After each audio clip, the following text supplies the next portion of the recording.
थांबा जरा. आता आपण सगळे एका बाजूला आहोत. येणाऱ्या 7 तारखेला खरं तर वन साईड भाजपच्या विरोधात मतदान. जर भाजपला मतदान झालं या गावातून तर मग आम्ही काय समजावं मला सांगा. काय ना काँग्रेसला मतदान आहे. ईव्हीएम मशीन नाही.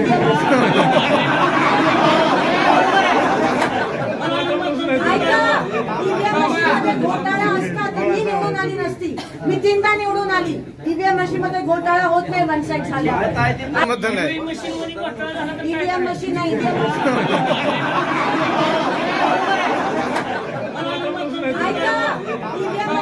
घोटाळा असता तर मी निवडून आली नसती. मी 3दा निवडून आली.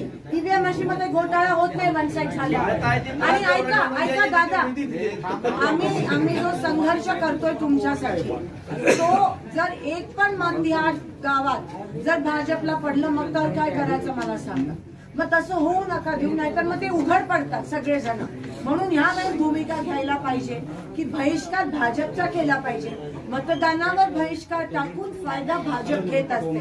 हे पुन्हा एकदा मी तुम्हाला सांगते. आज तुम्ही आम्हाला जर इथे यायला दिलं नसतं तर त्यांना उघड पाडण्याचं काम कोण करणार आहे. कारण का 5 आमदार त्यांचे, 1 खासदार त्यांचा. मग तुमच्या बाजूने बोलणारं कोण राहिलं सोलापुरात. आम्ही सगळे तुमच्या बाजूने आहेत हे मी परत या ठिकाणी सांगते. आणि आपण ऐकून घेतलं शांत चित्तेने, त्याबद्दल तुमचे, आबांचे, डॉक्टर साहेबांचे, काकांचे, दादांचे आणि बबन